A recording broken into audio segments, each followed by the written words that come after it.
नमस्कार दोस्तों, स्वागत है आपका हमारे YouTube चैनल बायोगुरु पर। आज का मेरा टॉपिक है रक्त थक्का निर्माण यानी ब्लड क्लॉटिंग।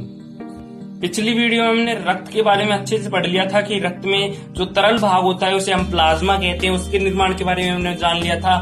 और जो दूसरा पार्ट था रक्त कणिकाएं, वो भी हमने विस्तार से जान ली थी। वो थी आरबीसी, डब्ल्यूबीसी और प्लेटलेट्स, उनके सभी कार्य और वो जितने भी प्रकार की होती है उन्हें हमने विस्तार से जान लिया था।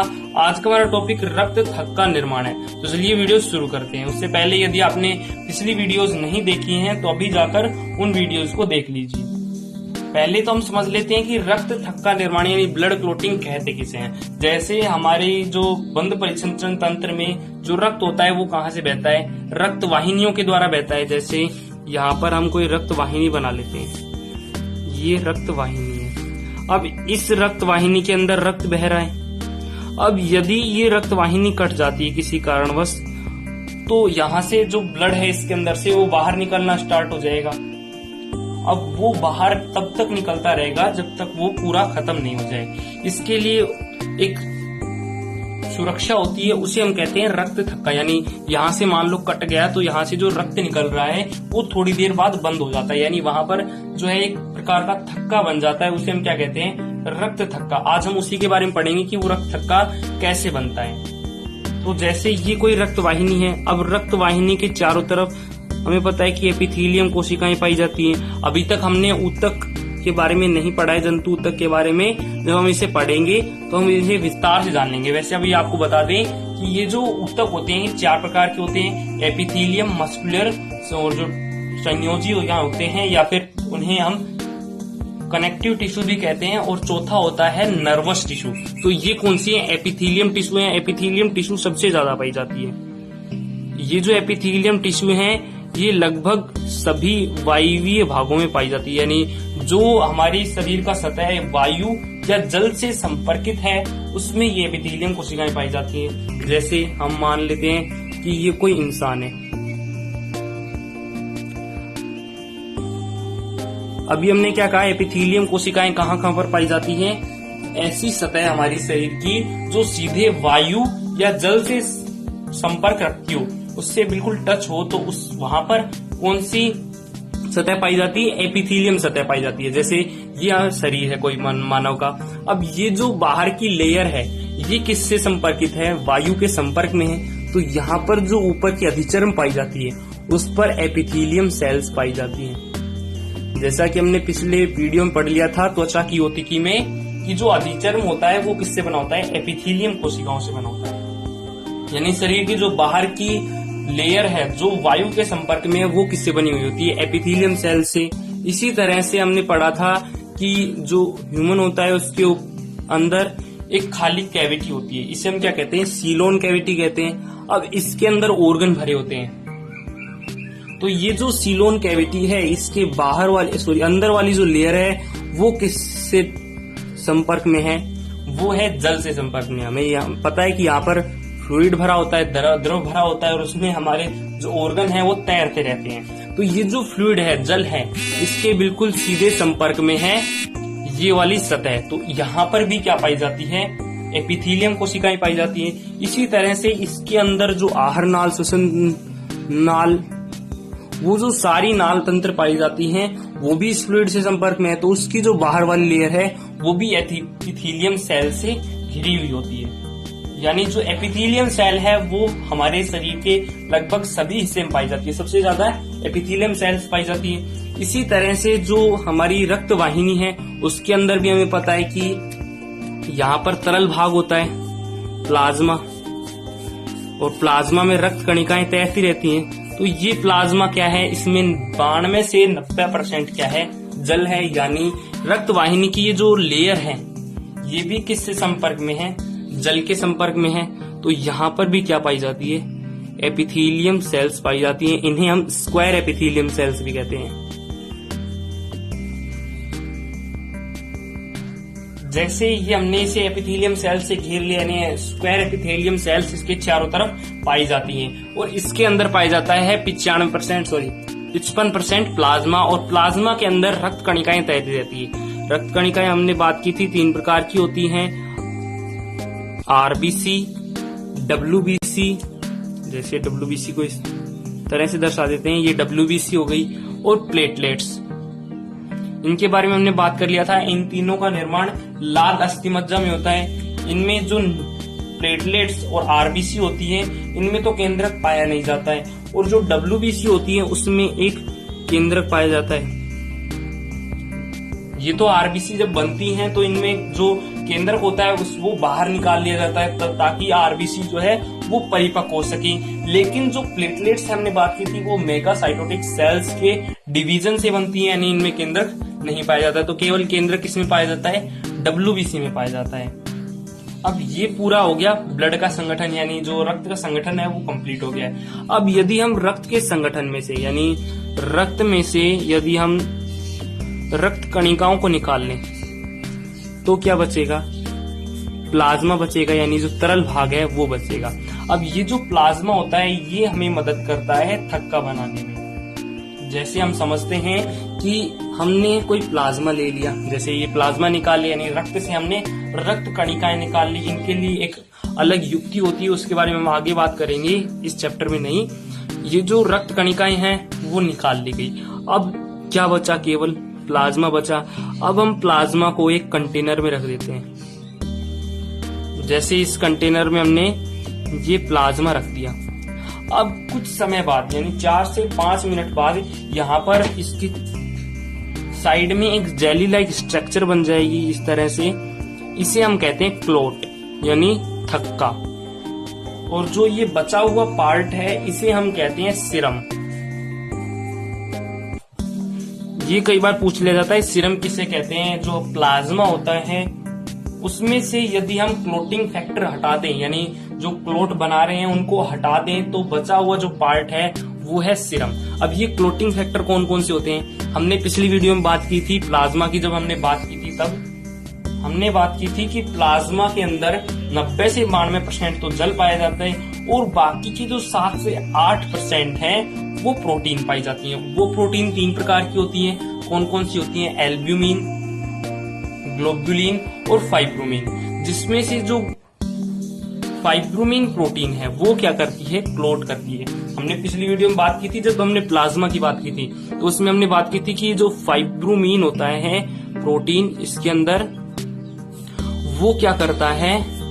क्लोट बनाता है। यानी जो फाइब्रोमिन है वो क्या है? एक क्लोटिंग फैक्टर है। यानी हम रक्त से यदि रक्त कणिकाएं हटा दें तो जो प्लाज्मा बचता है उसमें से यदि हम उसकी जो फाइब्रोमिन प्रोटीन है उसको हटा दें तो बचा हुआ जो पार्ट है वो है सीरम। इस सीरम को हम देख भी सकते हैं। इस सीरम को हम देख कैसे सकते हैं? जैसे हमारा कोई पार्ट इंज्योर्ड हो गया, यानी हमें पार्ट की कोई चोट लगी, जैसे ये हमारी स्किन का छोटा सा पार्ट ले लिया। अब यहाँ पर यदि कोई चोट लगी है तो वो चोट 4 से 5 मिनट में भर जाती है, यानी वहां से जो रक्त निकल रहा है वो क्या हो जाता है? बंद हो जाता है, और उसमें रेसे टाइप बन जाते हैं। कभी आपने देखी हो तो। अब यदि हम इन रेसों से, अब ये जो पार्ट इंजोर्ड हुआ है, यदि इसको दबाएं तो यहाँ से एक तरल पदार्थ निकलता है पानी के समान। इसे हम क्या कहते हैं? सीरम कहते हैं। अब ये सीरम क्यों बना? अब जान लो कि यहाँ से जब ये कट गया है, जैसे ये पार्ट कट गया है, तो अब यहाँ पर कुछ समय बाद जो फाइब्रोमिन प्रोटीन है वो क्या बना लेती है? क्लोट बना लेती है। अब जैसे ये क्लोट बन रही है फाइब्रोमिन प्रोटीन की, अब यहाँ से यदि हम दबाएंगे तो इन रेसों से जो कणिकाएं हैं, जैसे RBC, WBC, प्लेटलेट्स, वो तो बाहर निकल नहीं पाएंगी, और बाकी का जो तरल भाग है प्लाज्मा वो निकलेगा। जैसे यहाँ से कौन निकलेगा? प्लाज्मा निकलेगा। अब इस प्लाज्मा में फाइब्रोमिन नहीं है। फाइब्रोमिन क्यों नहीं है? क्योंकि फाइब्रोमिन तो यहाँ पर रेसे बना रहा है, तो यहाँ पर रेसे बनाने के कारण यहाँ पर फाइब्रोमिन नहीं है, और प्लाज्मा को यदि यहाँ से खींचते हैं तो यहाँ से निकलती है सीरम। तो ये जो फाइब्रोमिन है ये एक प्रकार का क्या है? क्लोटिंग फैक्टर है। यानी यदि हम प्लाज्मा में से फाइब्रोमिन हटा दें तो बचा हुआ जो पार्ट है वो क्या है? सीरम। अब बात आती है कि ये जब बाहर आता है, यानी ये जब चोट लगती है तभी ये फाइब्रोमिन रेसे बनाता है। जब ब्लड वेसल्स के अंदर होता है, यहाँ पर फाइब्रोमिन होता है, तब वो क्यों नहीं बनाता है? तो इसका कारण है हीपेरिन। यानी हमने पिछली वीडियो में हमने WBC की जब हमने वीडियो बनाई थी तो उसमें हमने पढ़ा था दो पार्ट्स होते हैं WBC के, एक ग्रेन्युलोसाइट एक एग्रेन्युलोसाइट, जिसमें से जो ग्रेन्युलोसाइट थे वो 3 प्रकार के थे। उसमें से जो सेकंड था बेसोफिल, जिसे मिथाइलिन ब्लू से यदि हम अभिरंजित करते हैं, जब वो अभिरंजित हो जाता है, वो वाला जो था यानी बेसोफिल जो WBC थी, उनका कार्य हमने पढ़ा था कि वो हिस्टामिन और हिपेरिन का स्त्रावन करती है। तो जैसे ये WBC है, कौन सी, बेसोफिल, अब ये स्त्रावित कर रही है हिपेरिन, और वहां पर हमने बात की थी ये हिपेरिन है, ये एक एंटी क्लोट है, यानी क्लोट नहीं बनने देता है। जैसे ये हिपेरिन है जो बेसोफिल से निकला है, अब ये क्या करता है, एंटी क्लोटिंग का कार्य करता है, यानी एंटी क्लोट के रूप में कार्य करता है। अब ये एंटी क्लोट क्या होता है, एंटी क्लोट, क्लोट यानी थक्का और एंटी मतलब विपरीत, यानी जो थक्का निर्माण है उसके विपरीत कार्य करता है, यानी थक्का नहीं बनने देता है। यानी जो बेसोफिल कोशिकाएं होती हैं वो हिस्टामिन और हिपेरिन का स्त्राव करती हैं, जिसमें से जो हिपेरिन होता है वो एंटी क्लोट की तरह कार्य करता है, यानी क्लोट नहीं बनने देता है। तो ये आपको समझ में आ गया कि हिपेरिन यानी जब ब्लड वेसल्स के अंदर ब्लड बहता रहता है तो उसमें जो फाइब्रोमिन प्रोटीन पाया जाता है वो रेशे क्यों नहीं बनाता है। तो ये तो आपको समझ में आ गया। अब मैं आपको एक होमवर्क दे रहा हूं जिसे आप कमेंट बॉक्स में लिख लेंगे कि यहाँ पर जब हम ये प्लाज्मा को अंदर यहाँ पर रखते हैं तो यहाँ पर जो क्लोट होता है वो यानी जो फाइब्रोमिन होता है वो क्या बना लेता है, क्लोट बना लेता है, जबकि इसके अंदर भी हिपेरिन पाया जाता है। तो ये आपका होमवर्क है कि इसके अंदर हिपेरिन पाए जाते हुए भी ये फाइब्रोमिन क्लोट बनाता है क्यों। इसका आंसर आपको कमेंट बॉक्स में लिखना है। तो ये तो हो गई बेसिक सी जानकारी। अब हम पढ़ लेते हैं इन्हें विस्तार से कि यहाँ पर कौन कौन सी रिएक्शन होती हैं जिसके द्वारा ये रेशे बनते हैं। तो जैसे हमने यहाँ पर एक ब्लड वेसल ली थी, उसी तरह से एक ब्लड वेसल और लेते हैं।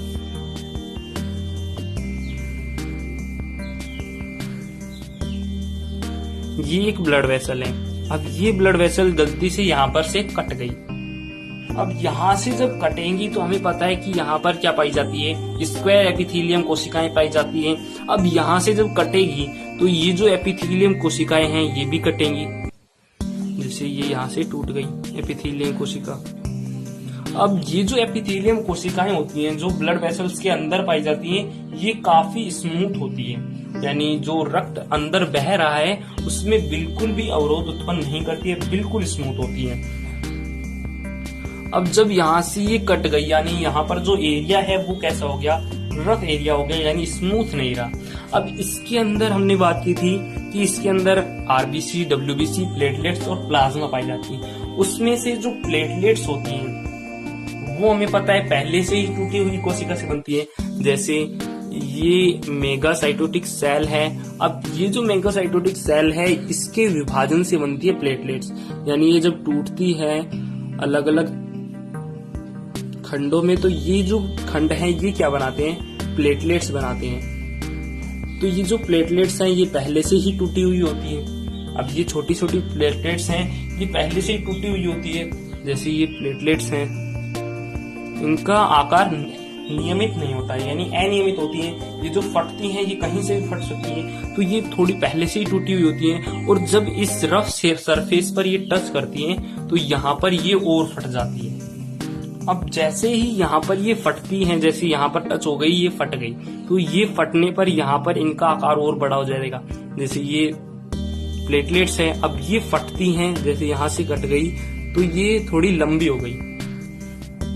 समझ में आ रही है बात क्या कह रहा हूं मैं, कि ये जो प्लेटलेट्स हैं जब इनकी कोशिका भित्ति फटती है इस पर टच होकर तो ये फैल जाती है। जैसे ये प्लेटलेट्स है ये फैल गई, इसी तरह से और जो प्लेटलेट्स आपस में टकराएंगी इससे वो भी फटेंगी और इस तरह से ये आपस में जुड़ जाती हैं प्लेटलेट्स यहाँ पर। अब यहाँ पर फिर भी रक्त नहीं रुकता है, यानी ये कैसी हो गई, प्लेटलेट पहले से फटी हुई है, यहाँ पर थोड़ी सी टच होती है तो वो और फट जाती हैं और फैल जाती हैं। और आपस में जब बहुत सारी प्लेटलेट्स फट जाती हैं तो वो आपस में एक दूसरे को पकड़ लेती हैं रक्त को रोकने के लिए, लेकिन फिर भी रक्त नहीं रुकता है। ये रक्त यहाँ से अभी भी बह रहा है। यहाँ से ये जो डैमेज्ड प्लेटलेट्स हैं ये रक्त को नहीं रोक पाई, लेकिन जब ये फटती हैं तो इनके अंदर एक प्रोटीन होता है वो बाहर निकल आता है। यानी ये जो डैमेज प्रोटीन है ये एक प्रोटीन का निर्माण करती हैं, उसे हम कहते हैं थ्रोम्बोकाइनेज। पहले हम इसे अलग तरीके से समझ लेते हैं, फिर हम इसे डायग्राम में समझेंगे कि इनमें किस किस प्रकार से ये थ्रोम्बोकाइनेज फिर अलग अलग प्रकार के केमिकल बनते हैं और लास्ट में रेशे बनते हैं। ये जो डैमेज प्लेटलेट्स हैं यानी जो फटी है उस रफ सरफेस पर आकर और आपस में चिपक गई है, वो निर्माण करती हैं थ्रोम्बोकाइनेज। और ये जो एपिथेलियम कोशिकाएं फटी हैं यानी जो चाकू वगैरह से जहां से चोट लगी है वहां पर जो एपिथेलियम कोशिकाएं फटी हैं वो बनाती हैं थ्रोम्बोप्लास्टिन। तो ये आपको याद रखना है कि जो डैमेज प्लेटलेट्स है वो तो निर्माण करती हैं थ्रोम्बोकाइनेज, और जो डैमेज एपिथेलियम कोशिकाएं हैं वो किसका निर्माण करती है, थ्रोम्बोप्लास्टिन। अब ये जो निर्माण हुआ है इसे याद कैसे करें, ये जो थ्रोम्बोकाइनेज है ये कई बार आएगा तो ये तो आराम से याद हो जाएगा, लेकिन अब इसे याद कैसे करें। तो ये जो एपिथेलियम कोशिकाएं हैं जब ये कटती हैं तो ये सोचती हैं कि हम प्लास्टिक लगा लें और हम सही हो जाएंगे, यानी रक्त जो है वो बहना रुक जाएगा। लेकिन ये पागल है, ये ऐसा गलत करती है, प्लास्टिन लगाकर गलत करती है। जब ये प्लास्टिन का निर्माण कर लेती है यानी प्लास्टिक बना लेती हैं और उससे भी रक्त नहीं रुकता है, तो ये जो थ्रोम्बोकाइनेज है ये थ्रोम्बोप्लास्टिन है वो किसमें बदल जाता है, थ्रोम्बोकाइनेज में बदल जाता है। रक्त में एक और प्रोटीन पाई जाती है जिसे हम कहते हैं प्रोथ्रोम्बिन। ये जो प्रोथ्रोम्बिन होती है ये कैसी होती है, इनएक्टिव फॉर्म में होती है। अभी हम बात करेंगे इनएक्टिव फॉर्म में क्यों होती है। अब ये जो प्रोथ्रोम्बिन है ये थ्रोम्बिन में बदल जाती है, यानी जो प्रोथ्रोम्बिन है वहां पर कार्य करता है थ्रोम्बोकाइनेज। नाम से पता चल रहा है नेज लगा हुआ है, यानी लास्ट में नेज एंजाइम के द्वारा लगा होता है, यानी जो एंजाइम होता है उसके लास्ट में लगा होता है, तो ये एंजाइम की तरह कार्य करेगा। यानी जो थ्रोम्बोकाइनेज है जो प्लेटलेट्स और एपिथेलियम कोशिकाओं से बना है वो क्या करता है, प्रोथ्रोम्बिन को थ्रोम्बिन में बदल देता है, यानी यहाँ पर ये एंजाइम की तरह कार्य करता है। और ये जो थ्रोम्बिन है ये भी अभी एक एंजाइम की तरह कार्य करेगा।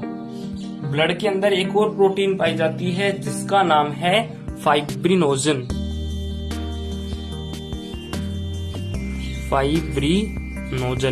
अब ये जो फाइब्रिनोजन है इस पर अटैक करता है थ्रोम्बिन, अब ये बदल जाता है फाइब्रिन में।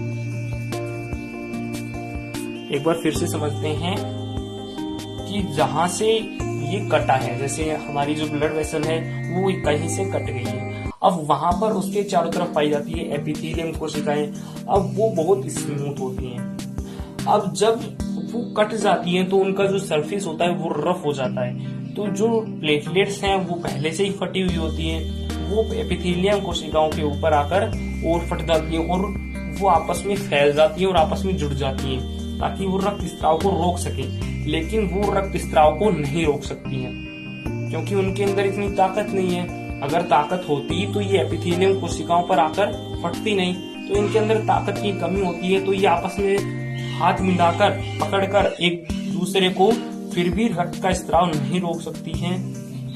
तो ये क्या करती हैं, ये थ्रोम्बोकाइनेज एंजाइम स्त्रावित करती हैं और ये जो एपिथेलियम कोशिकाएं हैं ये थ्रोम्बोप्लास्टिन स्त्रावित करती हैं। अब ये सोचती हैं कि हम प्लास्टिक लगाकर वहां पर रक्त स्त्राव को रोक सकते हैं, लेकिन नहीं रोक सकती है। तो ये अपनी क्या करती है, अपनी गलती को सुधारती है और थ्रोम्बोप्लास्टिन को किस में बदल देती है, थ्रोम्बोकाइनेज में बदल देती है। ये केवल नाम याद करने के लिए प्लास्टिक का, वरना ये क्या स्त्रावित करती है, थ्रोम्बोप्लास्टिन स्त्रावित करती है। और जो थ्रोम्बोप्लास्टिन है वो थ्रोम्बोकाइनेज Ca+2 की उपस्थिति में थ्रोम्बोकाइनेज में बदल जाता है। अब नाम से पता चल रहा है कि ये एक एंजाइम की तरह कार्य करेगा, यानी ब्लड के अंदर जो प्रोथ्रोम्बिन है वो थ्रोम्बिन में बदलना चाहता है, वहां पर जो थ्रोम्बोकाइनेज है वो वहां पर अटैक करेगा और प्रोथ्रोम्बिन को थ्रोम्बिन में बदल देगा। और अभी हमने बात की थी कि जो प्रोथ्रोम्बिन है वो इनएक्टिव होता है और ये जो थ्रोम्बिन है ये एक्टिव होता है। अब ये इनएक्टिव और एक्टिव क्यों होते हैं, अब ये जो प्रोथ्रोम्बिन और फाइब्रिनोजन है, इनका निर्माण होता है लीवर में। जैसे ये प्रोथ्रोम्बिन और फाइब्रिनोजन, इनका निर्माण होता है लीवर में। लीवर में कैसे होता है, यहाँ पर विटामिन के होता है, उसकी उपस्थिति में ये प्रोथ्रोम्बिन और फाइब्रिनोजन का निर्माण होता है। तभी तो कहते हैं कि विटामिन के खाया करो। विटामिन के का कार्य क्या होता है, रक्त का थक्का बनाना। वो रक्त का थक्का क्यों बनाती है, क्योंकि हम विटामिन के नहीं लेंगे तो यहाँ पर प्रोथ्रोम्बिन और फाइब्रिनोजन नहीं बनेंगे, जिससे थ्रोम्बिन और फाइब्रिन नहीं बनेंगे, जिससे हमारा जो रक्त है उसका थक्का नहीं बनेगा। अब हम बात कर रहे थे इनएक्टिव और एक्टिव के बारे में। तो ये जो प्रोथ्रोम्बिन है ये इनएक्टिव क्यों होते हैं? अब ऐसा तो है नहीं कि जब हमारे शरीर में कट लगेगा तभी लीवर प्रोथ्रोम्बिन बनाएगा। तो ये जो लीवर है ये लगातार प्रोथ्रोम्बिन और फाइब्रिनोजन बनाता रहता है। ये जो लीवर है ये सीधा भी फाइब्रिन और थ्रोम्बिन बना सकता है, लेकिन वो बनाता नहीं है, क्योंकि जब फाइब्रिन बन जाएंगे तो फाइब्रिन सीधे, यदि थक्के की आवश्यकता नहीं है और फिर भी फाइब्रिन बन रहे हैं तो वो क्या करती है, हमारे जो ब्लड वेसल्स को फाड़ देती है। तो इसलिए ये जो लीवर होता है ये समझदार होता है, ये क्या करता है, इनएक्टिव फॉर्म में इनका निर्माण करता है। और बाद में जब जरूरत होती है तो ये प्लेटलेट्स और जो डैमेज एपिथेलियम कोशिकाएं हैं ये इन्हें एक्टिव कर देती है। देखिए ये जो विटामिन के है ये क्या करता है, इनएक्टिव प्रोथ्रोम्बिन बनाता है जो ब्लड के अंदर सोल्यूबल है। अब यहाँ पर जो प्लेटलेट्स और एपिथेलियम कोशिकाएं फटी हैं वो क्या करती हैं, इसे एक्टिव कर देती हैं कि जो प्लेटलेट्स हैं उनसे रक्त स्त्राव नहीं रुक रहा है, तो वो एक एंजाइम स्त्रावित करती हैं, जल्दी जल्दी मदद दो। जो प्रोथ्रोम्बिन होता है वो थ्रोम्बिन में बदल जाता है, सक्रिय हो जाता है उसे मदद देने के लिए। तो ये जो थ्रोम्बिन है ये इसे फाइब्रिनोजन को सक्रिय कर देता है, यानी जो विटामिन के की मदद से जो फाइब्रिनोजन बना था इनएक्टिव, उसे थ्रोम्बिन एक्टिव कर देता है। यानी फाइब्रिन निर्माण के लिए जो फाइब्रिन होता है ये रेशे तरह के होते हैं। अब ये क्या करती है, रेशे जहां से फट रही है प्लेटलेट्स और उनसे रक्त स्त्राव नहीं रुक रहा है तो ये जाकर वहां पर लग जाती हैं, जिससे हमारा रक्त का थक्का बन जाता है। अब ये फाइब्रिन बनने के लिए हमें क्या चाहिए, फाइब्रिनोजन चाहिए। अब फाइब्रिनोजन को सक्रिय करने के लिए हमें थ्रोम्बिन चाहिए।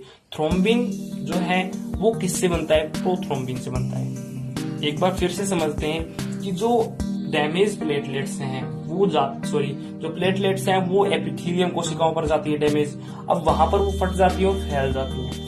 अब वहां से रक्त नहीं रुकता है तो जो डैमेज प्लेटलेट्स हैं वो किसका निर्माण करती है, थ्रोम्बोकाइनेज का निर्माण करती है, और ये करती है थ्रोम्बोप्लास्टिक, यानी प्लास्टिक का निर्माण करती है। तो ये जो थ्रोम्बोप्लास्टिक है ये वापस से बदल जाता है, जब इसे नहीं रुकता है तो ये बदल जाता है थ्रोम्बोकाइनेज में। अब लीवर जो है वो सीधा यदि थ्रोम्बिन और फाइब्रिन बना दे तो वहां पे ही बन जाएंगी, तो हमारी जो रक्त कणिकाएं हैं वो क्या हो जाएंगी, फटने लग जाएंगी। इसलिए ये क्या करता है, इनएक्टिव फॉर्म में, यदि जब जरूरत होगी तो ये जो थ्रोम्बोकाइनेज है ये एक्टिव कर लेगा, तो ये इनएक्टिव करके पहले से काम करके रखती है, धीरे धीरे बनाती रहती है लगातार।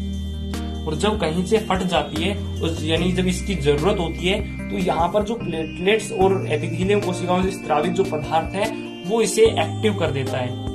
इस तरह से ये दो एंजाइम स्त्रावित करती है और यहाँ पर ये थ्रोम्बोकाइनेज इसे थ्रोम्बिन में और थ्रोम्बिन इसे फाइब्रिन में बदल देता है। अब ये फाइब्रिन क्या करता है, ये फाइब्रिन यहाँ पर जो प्लेटलेट्स से नहीं रुक रहा है स्त्राव, जैसे यहाँ पर ये फाइब्रिन बन गए, अब ये फाइब्रिन आ जाते हैं यहाँ पर प्लेटलेट्स के पास, और प्लेटलेट्स में जहां से रिसाव हो रहा है यहाँ पर आकर वो फिक्स हो जाते हैं, जिससे यहाँ पर रक्त स्त्राव बंद हो जाता है। तो ये तो हो गया रक्त थक्का निर्माण। अब एक डिजीज होती है रक्त थक्के से, याद आया, हीमोफीलिया। आपने कई बार सुना होगा हीमोफीलिया रोग में क्या होता है, जिसके रोग है उस व्यक्ति के रक्त का थक्का नहीं बनता है। अब उसका कारण भी जान लेते हैं क्यों नहीं बनता है। कोई भी जो रक्त का थक्का बनता है हमारे शरीर में वो कैसे बनता है, जब तक उसमें क्लोटिंग फैक्टर नहीं होते तब तक वो नहीं बनता है। तो क्लोटिंग फैक्टर जो है वो कुल 12 होते हैं। तो उसमें से जो पहला होता है जो लीवर के द्वारा बनाए जाते हैं वो सबसे मेन होते हैं। जो सबसे मेन है फाइब्रिन का निर्माण करता है, फाइब्रिनोजन, ये सबसे मेन है, यानी ये क्लोटिंग फैक्टर 1 है। तो इसे आपको याद रखना है, क्लोटिंग फैक्टर 1। उसके बाद में जो सेकंड नंबर पर आता है वो है प्रोथ्रोम्बिन, यानी जो लीवर जिन प्रोटीन का निर्माण करता है वो तो सबसे मेन है। सबसे पहला मेन तो है फाइब्रिनोजन, उसके बाद में प्रोथ्रोम्बिन, क्योंकि जब तक फाइब्रिनोजन नहीं होगा तब तक फाइब्रिन का निर्माण नहीं होगा। उसके बाद में दूसरी जरूरत पड़ती है प्रोथ्रोम्बिन की। प्रोथ्रोम्बिन जब तक नहीं होगा तो थ्रोम्बिन नहीं बनेगा, और थ्रोम्बिन नहीं बनेगा तो यहाँ पर ये वाली क्रिया नहीं होगी। यानी सेकंड नंबर पर कौन आ गया? प्रोथ्रोम्बिन। यानी आपको याद रखने के लिए बता रहा हूँ ये। वैसे सबसे जो पहला क्लोटिंग फैक्टर होता है वो कौन सा होता है? फाइब्रिनोजन। सेकंड होता है प्रोथ्रोम्बिन। थर्ड होता है ये जो थ्रोम्बोप्लास्टिन है, जो एपिथेलियम कोशिकाओं के द्वारा बनाया जाता है, वो है। चौथे नंबर पर कैल्शियम आयन। तो ये तो हो गए 4 सबसे मेन, ये आपको याद रखने हैं कि पहला जो क्लोटिंग फैक्टर है वो कौन सा है? फाइब्रिनोजन। सेकंड क्लोटिंग फैक्टर है प्रोथ्रोम्बिन। उसके बाद में जो एपिथेलियम कोशिकाओं से बनता है वो है थर्ड, यानी कौन सा है? थ्रोम्बोप्लास्टिन, यानी प्लास्टिन बनाता है वो। और चौथा है कैल्शियम आयन। तो ये तो हो गए 4 क्लोटिंग फैक्टर। इसी तरह से 12 क्लोटिंग फैक्टर हैं, उन्हें याद करने की आपको आवश्यकता नहीं है। केवल आपको याद रखना है ये जो फर्स्ट, सेकंड, थर्ड, फोर्थ, ये आपको याद रखने हैं। पहला है fibrinogen, second prothrombin, third thromboplastin और फोर्थ Ca+2। इसी तरह से 12 क्लोटिंग फैक्टर होते हैं। उनमें से जो 8वां और 9वां क्लोटिंग फैक्टर होता है वो क्या करता है? हीमोफीलिया डिजीज करता है। हमें पता है कि हीमोफीलिया डिजीज जो है वो कहाँ से आता है? जनक से संतति में आता है, यानी आनुवांशिक है। जैसे जनक को है तो वो बच्चे को भी हो सकता है। तो ये जो क्लोटिंग फैक्टर है, अभी हमने पढ़ा कि फाइब्रिनोजन एक सोल्यूबल प्रोटीन है, ये एक इनएक्टिव प्रोटीन है। यानी ये क्या है? सारे जो क्लोटिंग फैक्टर हैं ये एक प्रकार के प्रोटीन हैं। तो प्रोटीन जो है वो किससे निर्मित होते हैं? आरएनए से। और आरएनए निर्मित होता है डीएनए से। यानी जो डीएनए जनक से संतति में आता है उस डीएनए से बनते हैं आरएनए, यानी उसकी जो आनुवांशिक सूचनाएं हैं वो आरएनए में आती है। अब आरएनए से बनते हैं प्रोटीन, यानी जो डीएनए के, जो जनक के डीएनए से संतति में आई है डीएनए, उसमें आ गई सारी आनुवांशिक सूचनाएं। यानी यदि जनक के डीएनए में हीमोफीलिया डिजीज है तो वो आरएनए में भी आ गई। अब आरएनए से वो आ गई प्रोटीन। तो इस प्रोटीन में यहाँ पर ये क्या आ गई? वो डिजीज आ गई डीएनए के द्वारा।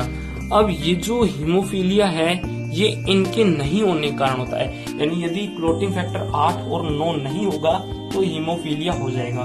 क्यों नहीं होगा? क्यों होगा? क्योंकि 8 और 9 जो 8 और 9 क्लोटिंग फैक्टर हैं ये क्या करती है? रक्त थक्का निर्माण करती है। और जब ये नहीं होती है तो रक्त थक्का नहीं बनता है। यानी जब 8वां नहीं होगा कारक तो उससे होगा हीमोफीलिया ए। आपने नाम सुना होगा हीमोफीलिया ए और हीमोफीलिया बी। यानी जब जनक में 8वां क्लोटिंग फैक्टर नहीं होता है तो उसका जो डीएनए होता है वो किसमें आता है? संतति में। और उसमें भी जो डीएनए है उसमें भी 8वां फैक्टर नहीं होगा, आरएनए में भी 8वां फैक्टर नहीं होगा, और उससे जो प्रोटीन बनेगी उसमें भी आरएनए जो प्रोटीन बनेगा 8वां, उसमें भी वो 8वां क्लोटिंग फैक्टर नहीं होगा। और 8वें क्लोटिंग फैक्टर होने के कारण उस बच्चे की रक्त का थक्का नहीं बनेगा। इस बीमारी को हम क्या कहते हैं? हीमोफीलिया ए कहते हैं। इसी तरह से यदि जनक में 9वां क्लोटिंग फैक्टर नहीं है और बच्चे के यदि वो 9वां क्लोटिंग फैक्टर नहीं होता है तो उसे हम क्या कहते हैं? Haemophilia B. तो ये हो गया हीमोफीलिया डिजीज, ये आपको समझ में आ गया होगा। तो ये तो हो गया रक्त थक्का। अब एक शब्द और आता है रक्त थक्का से, थ्रोम्बस। लोग थ्रोम्बस किसे कहते हैं? तो ये जो ब्लड वेसल है, हमारे शरीर के अंदर बहुत सारी ब्लड वेसल्स हैं। जैसे हमारे गाल के नीचे भी बहुत पतली पतली, हाथ के नीचे भी बहुत पतली पतली जो सिराएं होती है वो होती हैं। अब यदि उनमें थोड़ा भी रक्त प्रेशर ज्यादा हो जाता है तो वो फटने लग जाती हैं। जैसे ये जो ब्लड वेसल है ये यहाँ से कट गई है। अब यहाँ से कटने पर हमें पता है यहाँ पर जो फाइब्रोमिन होता है, प्लेटलेट्स होती हैं, वो क्या करती है? यहाँ पर रक्त का थक्का बना देती है। जैसे ये रक्त का थक्का बन गया।